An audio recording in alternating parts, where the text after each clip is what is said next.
Nehemías, capítulos 8 al 10. El capítulo 8 nos habla de un avivamiento espiritual en Israel. Ya el muro estaba terminado, el templo estaba terminado, los holocaustos estaban dando, había cantores, porteros, sacerdotes, levitas, todo estaba organizado y Jerusalén ya estaba siendo habitada. ¿Qué necesitaba más el pueblo? Pues un avivamiento espiritual, y eso Dios se los concedió. De los versos 1 al 3, el pueblo le pide a Esdras que le lea la ley de Moisés. Dijeron a Esdras, el escriba, este es el mismo Esdras del capítulo pasado, que trajese el libro de la ley. Esto demuestra que el Espíritu de Dios ya estaba obrando en ellos. Siempre que queremos que queremos conocer más de Dios, es Dios obrando en nosotros. Es el Espíritu Santo el que pone eso en nuestros corazones. El libro de Moisés se refería a los 5 primeros libros de la Biblia, de Génesis a Deuteronomio. Y escriba, como ya dije, y Esdras, como ya dije, es el escriba del último libro que leímos, que es el nombre de él, Esdras. Así que dice ahí que leyó el libro delante de todos en la plaza desde el alba hasta el mediodía. ¿Y qué pasó con esa lectura? Bueno, versículos 4 al 6, fue recibida la palabra de Dios. El pueblo decía amén, alzaban sus manos, se humillaban, adoraban a Jehová, inclinados en la tierra, imagínense. Versículos 7 y 8 se nos dice que asignaron hombres especiales para ayudar al pueblo a entender la palabra de Dios. Y como respuesta a este entendimiento, de los versículos 9 al 11 se nos dice que el pueblo llora, se lamenta. ¿Por qué? Porque entendió que había pecado, entendió que estaban mal sus caminos. Y tanto fue así que los mismos levitas les dijeron, no lloréis, no se entristezcan. Es que cuando viene la convicción de pecado, uno llora, uno se entristece, pero tampoco es tan bueno que solo nos quedemos en la tristeza. Por eso los levitas les decían, no lloren, el gozo de Jehová es nuestra fuerza. Es decir, Dios está obrando en ustedes, gócense porque Dios está obrando. En los versículos 13 en adelante se nos dice que los líderes se reúnen a estudiar más la palabra de Dios y deciden celebrar la fiesta de los tabernáculos. Hallaron en la lectura de la ley de Jehová que había un mandato de parte de Moisés de la fiesta de los tabernáculos y esto no lo habían hecho. Así que lo llevan a cabo en base a la obediencia a la palabra de Dios. Este, mis amigos, es un avivamiento espiritual. Cuando se lee la palabra, hay una convicción de pecado y se obedece a la palabra. No, el avivamiento espiritual no es tan solo sentir la presencia de Dios, no es tan solo llorar, no es tan solo tener manifestaciones de Dios, no es eso. El avivamiento es un cambio radical en el corazón, como lo estamos viendo aquí en este capítulo 8 de Nehemías. Continúa este avivamiento en el capítulo 9.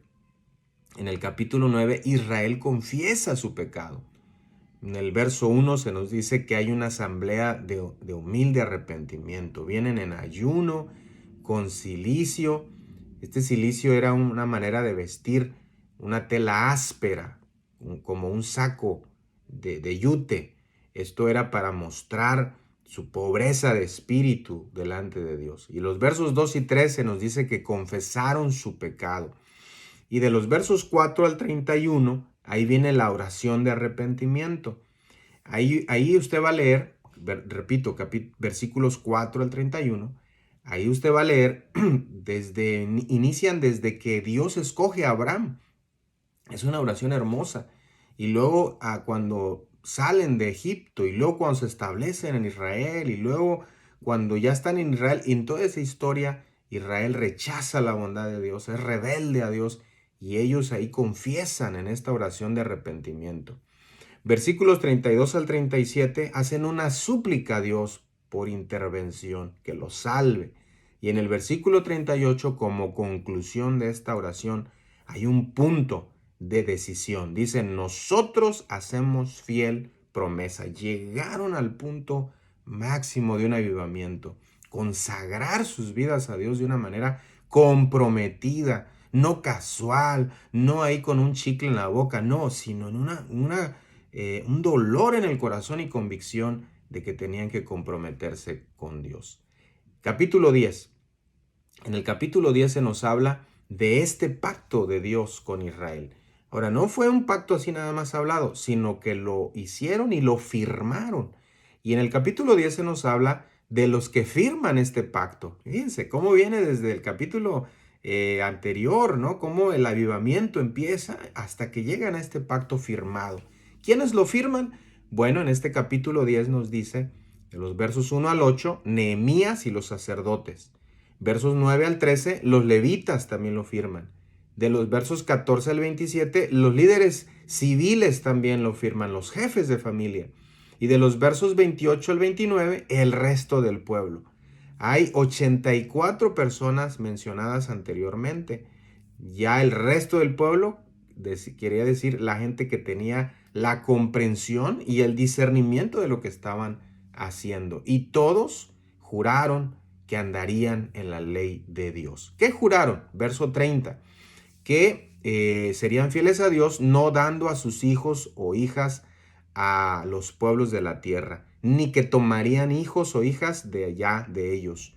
Que también prometieron, verso 31, que serían fieles a Dios con respecto al día sábado, no venderían ni comprarían nada. Que también se comprometieron, versos 32 al 39, esta fue su tercera decisión, que serían fieles a Dios en lo que respecta a apoyar la obra de Dios. Es decir, entregarían un impuesto anual para apoyar las obras del templo, iban a comprometerse o se comprometían con sus primicias, con su diezmo para la casa de Dios. Es decir, había ya un compromiso, un pacto firmado y no venía de una emoción, sino de un corazón convencido.